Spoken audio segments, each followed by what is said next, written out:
Welcome to Oscillations, a discussion based on the 6th chapter of Herbert Goldstein's Classical Mechanics.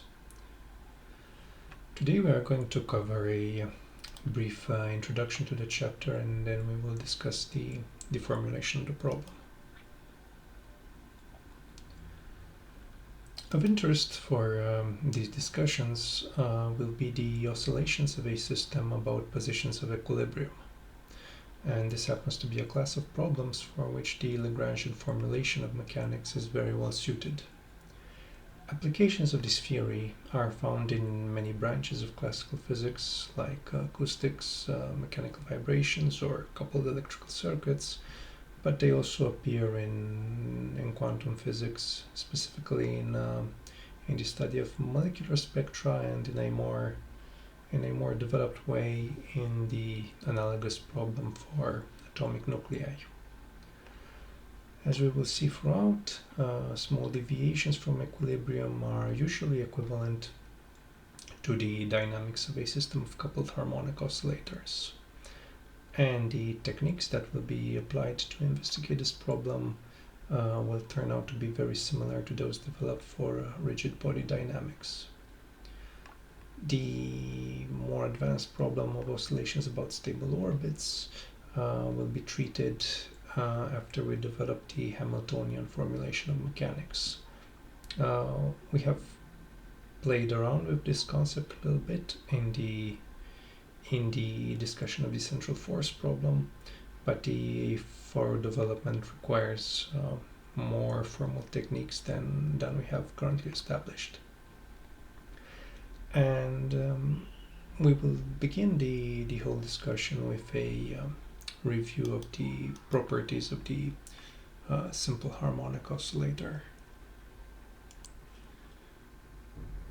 The equation of the simple harmonic oscillator has the familiar form here, assuming a spring of force constant K and having a mass m attached to its end.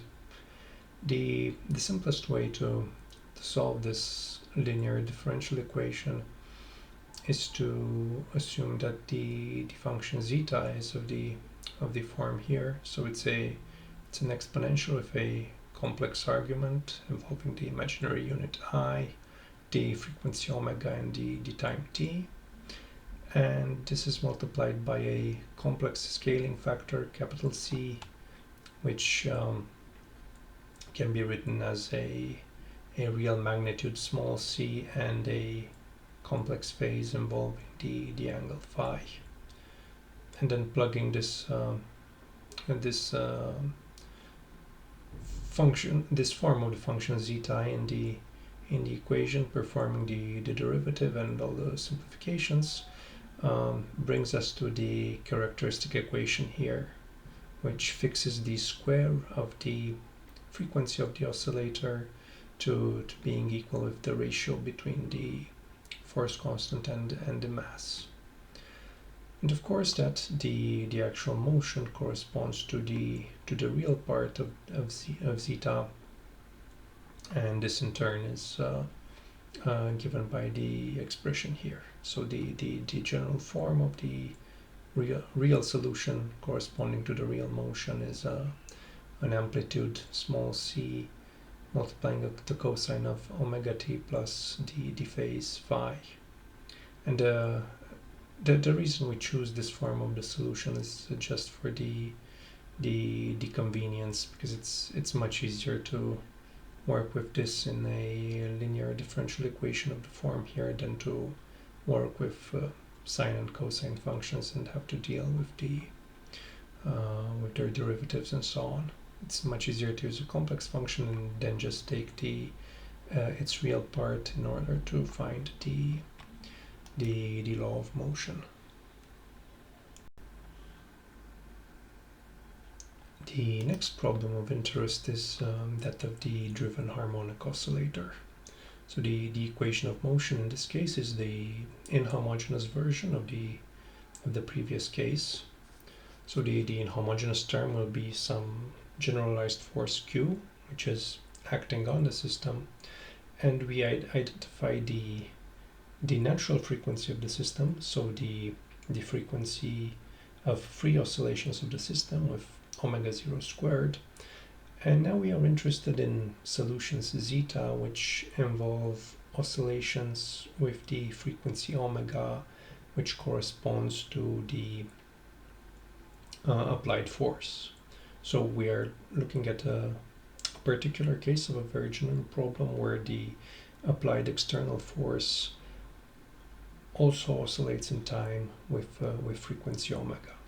So we look for solutions of this form, once again multiplied by a complex scaling factor, and we assume that the generalized force itself has a similar structure. So there's an oscillating term with frequency omega, and there's also a complex amplitude which is made of a real part and a complex phase phi. So what happens now if we plug all of these things into the equation and we solve for the scaling factor of the solution, we find the relation here. So the law of motion in this case is once again a harmonic oscillation, though it is given at the frequency of the driving force, and it involves the phase of the driving force, and the amplitude of the motion is as well fixed by the amplitude of the force. Furthermore, we notice the appearance of this denominator, where we see that the theory breaks down when the frequency of the driving force grows very close to the natural frequency of the system. This is the resonance phenomenon, which leads to very large amplitude motion. Furthermore, we also see that when the driving frequency is smaller than the natural frequency of the system, the oscillations will be in phase. So the force in the system will oscillate with the same phase. But if the driving frequency is larger than the natural frequency, then the driving force in the system will be in phase opposition.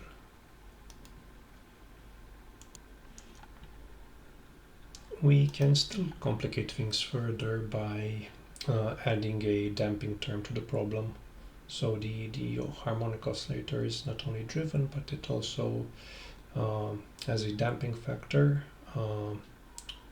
given by the damping constant eta. And we can treat things in a very similar way. We once again look for a solution zeta of this form, and we assume that the generalized force oscillates in time with a similar structure. And then if we work things out, we find a very similar solution for the scaling factor of zeta. It will feature a complex phase given by the sum of these two phases here, which correspond. One of them corresponds to the force, the other corresponds to the complex frequency, which appears in the characteristic equation. It features the amplitude of the force, and it feels the magnitude of this complex frequency, where so ultimately the solution is of the form here.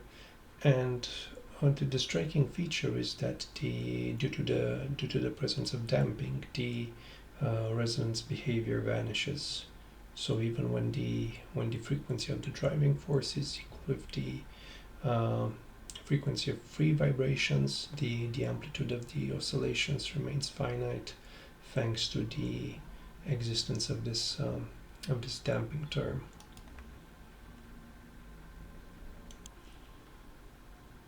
The most interesting case is the one where the driving force is absent but damping is present. So if we once again look for solutions of this form, we end up with a characteristic equation that predicts two roots, so two frequencies which are both complex, having a real and an imaginary part. So the general form of this solution is going to be the one here, featuring a complex scaling factor, a complex exponential and an exponential decay. So an exponential function having a real argument which makes this quantity tend to zero as time goes to infinity. And there are three specific cases to study here. The so-called underdamped case is the one where the square root featured in the exponential having an imaginary argument here. So this square root happens to be a positive real number. And then the solution is given by two oscillations which decay exponentially in time. And for this function to be real, it turns out you can check immediately that the complex scaling factors need to be the complex conjugates of each other. So then the real part is just a simple harmonic oscillation having an amplitude that decays exponentially as time grows. The overdamped case is the one where this square root is purely imaginary, case in which zeta is almost real, and it corresponds to the expression here, where you notice that the exponent having a negative argument always increases faster than the exponent having a positive argument. So this is kind of this term is really a transient that is significant only at the start of the motion, because for later times this term will dominate in the solution. And then there's the specific case of critical damping, namely the situation in which capital omega, so this square root is equal to 0, and then the tiny omega is purely imaginary. And in order to find the form of the solution in this case, we need to take the limit capital omega goes to 0 in both previous instances. So in the underdamped case, for example, we just expand the cosine using the trigonometric formula for a sum of two angles under the cosine. So it's going to be the cosine of this quantity multiplied with the cosine of this one minus the corresponding sines. And then if we expand we can expand the trigonometric functions for assuming for a small argument here, given that capital omega goes to 0. And in the overdamped case, it is even simpler because we just expand the exponentials in a Taylor series, and we neglect terms of second order and higher. And in both cases, what we obtain is a general solution of the form here.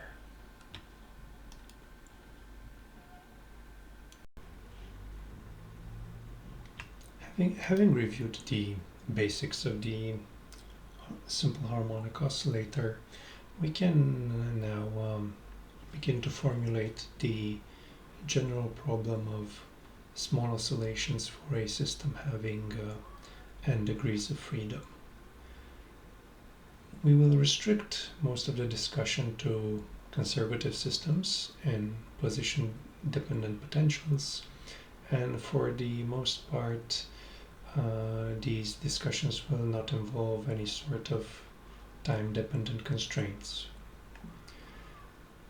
The idea of mechanical equilibrium is defined by this set of equations, namely the requirement that the generalized forces acting on the system associated to each degree of freedom vanish, or equivalently, the partial derivative of the potential with respect to each generalized coordinate vanishes at the equilibrium value of that coordinate. In other words, for a point in configuration space given by this particular set of coordinates, the potential V has an extremum.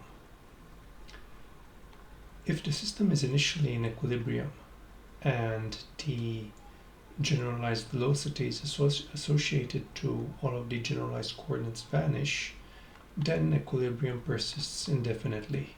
And the simplest example of such a situation is that of a pendulum at rest.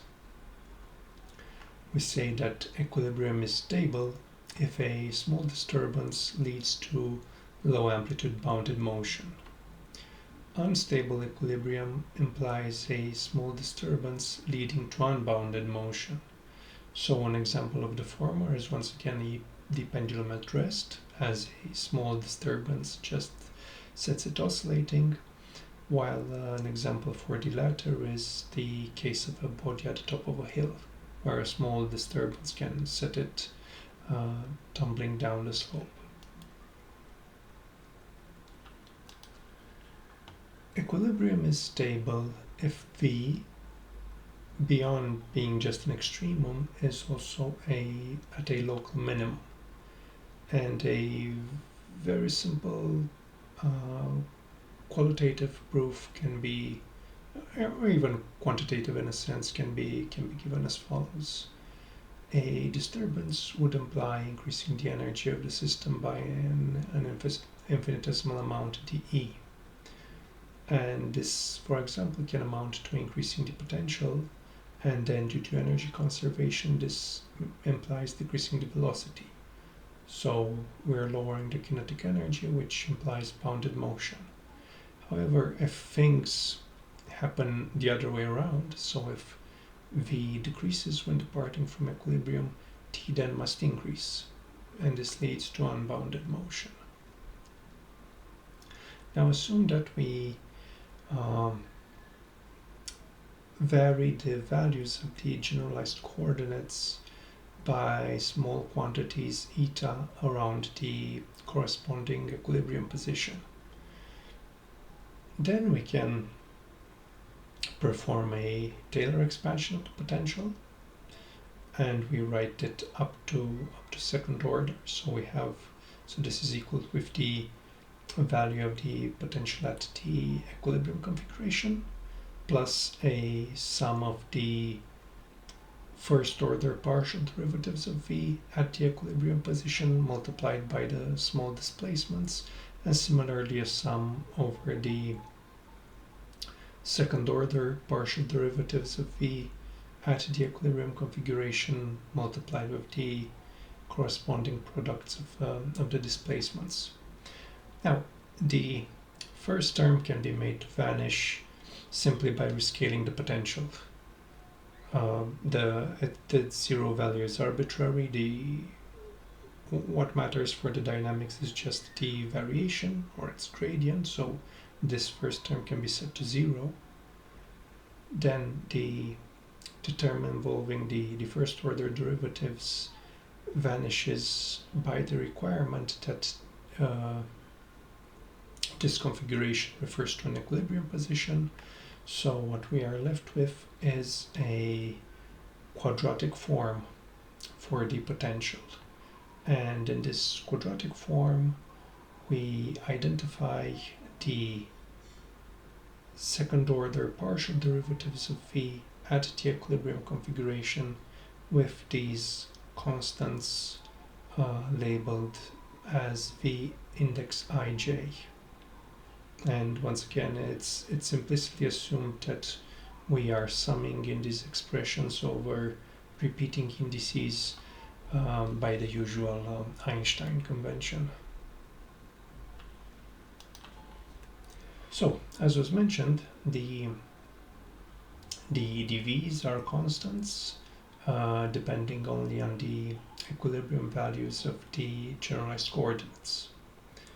They are symmetrical in the sense that Vij is equal with Vji, as it doesn't matter in which order we take the derivatives, and they can vanish under a variety of circumstances.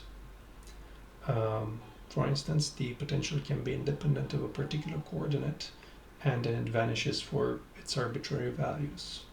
And this is the case of what is known as neutral equilibrium, where the potential can be a simple quadratic function at a given point, and this can lead to one or more of these constants vanishing. Way back when we discussed the elementary principles of classical mechanics, we studied the general structure of the kinetic energy.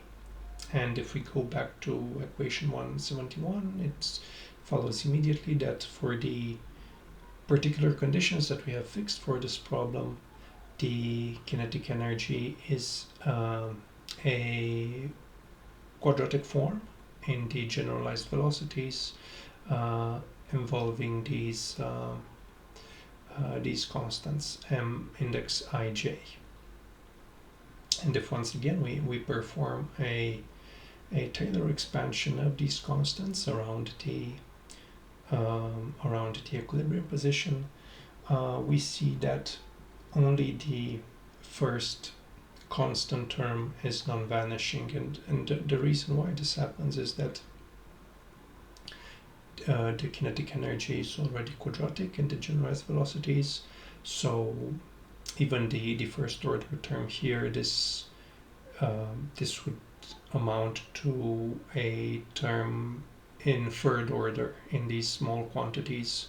So in the small displacement here of the position and its time derivatives. So only the first term is non-vanishing, and then we have this simple expression where, okay, these are missing their time derivatives.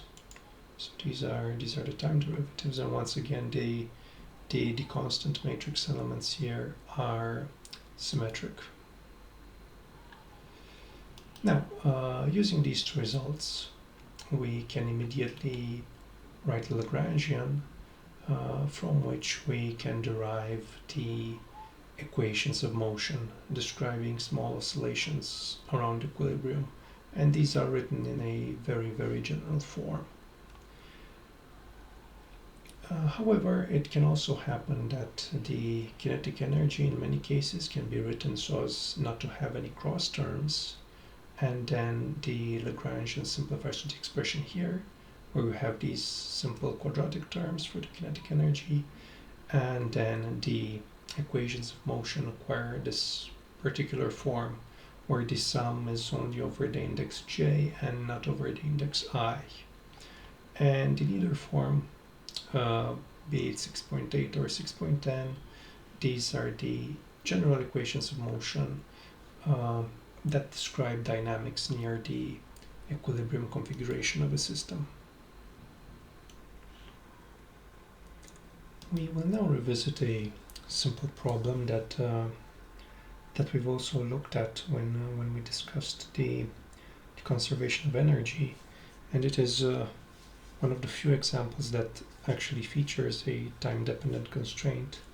Namely, it's the problem of a particle of mass m moving on a hoop of radius a, which is rotating with angular velocity omega around a vertical diameter along which gravity acts.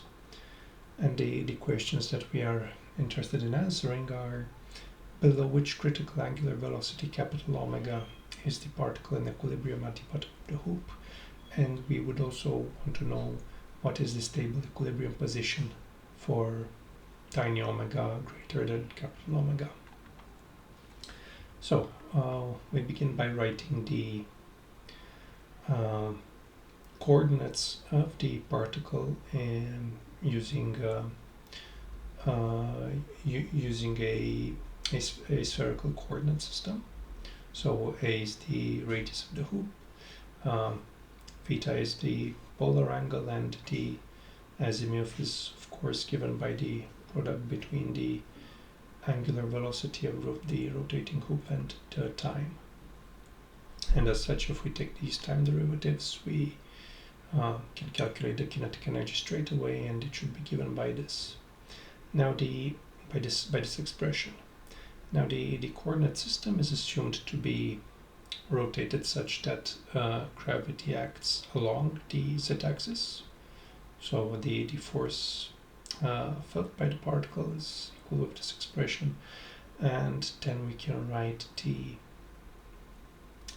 z-versor in terms of spherical versors, and then the restoring force is going to be equal with minus the gradient of the potential along the direction given by the polar angle. So this leads immediately to this expression of the potential energy. And then the Lagrangian is just the difference between the kinetic and potential energies, and from it we can derive the following equation of motion, which is quite complicated, but in the particular case of small oscillations, we can approximate the trigonometric functions under the assumption that we are dealing with small values of the angle theta, and then the equation of motion simplifies to the expression here, and we take note that this is the equation for simple harmonic motion as long as the square of omega is smaller than the ratio of g to a, so the ratio between the gravitational acceleration on the surface of the Earth and the radius of the hoop. So if we would like the acceleration to vanish, then the critical value of omega, which I've denoted by capital omega square, is precisely the ratio of the gravitational acceleration to the radius of the hoop. And as such, for values of the frequency that are smaller than this critical value, the angle theta will exhibit small oscillations about the equilibrium position, which is at the bottom of the hoop. Now we can write the energy function for the system as seen here, and it features a kinetic term and a term depending on the angle theta, which we will regard as an effective potential. And the idea now is that we can write the value of this effective potential at some, possibly another equilibrium position, equilibrium angle theta 0, which is different from 0. So the expression is the one here. And then we can calculate its first and second order derivatives at this point. And assuming I haven't gotten anything wrong, the corresponding expressions should be these ones. So if we want this angle to be to represent an equilibrium position, first of all the first order derivative needs to vanish, and this leads to the following constraint at the angle. So the cosine of theta 0 has to be equal to this ratio. And then if we would also want for this equilibrium position to be stable, then the second order derivative of the effective potential at this value of the angle needs to be greater than 0. So obviously you can use a simple trigonometric formula here. The cosine of twice theta should be something like squared cosine of theta minus squared sine of theta, and we know this constraint, so we can work out this inequality to bring us to the following conclusion, that theta 0 given by this the cosine of theta 0 given by this ratio is a stable equilibrium position when the frequency omega is greater than capital omega, which was the critical value of the frequency. And you can see that in the limiting case where they are equal, this cosine is equal with 1, so theta 0 is just theta 0 is just 0, so it's the position at the bottom of the hoop. And then for larger values of omega, this cosine starts decreasing, so the angle increases. In summary, we have reviewed the simple and driven harmonic oscillator with and without damping. We have introduced the concept of mechanical equilibrium and derived the equations of motion for small oscillations about equilibrium. And in the next section, we will discuss the eigenvalue equation and the principal axis transformation for small oscillations. All that being said, I want to thank you very much for watching. I hope you found this discussion worth your time, and I will catch you later. Goodbye.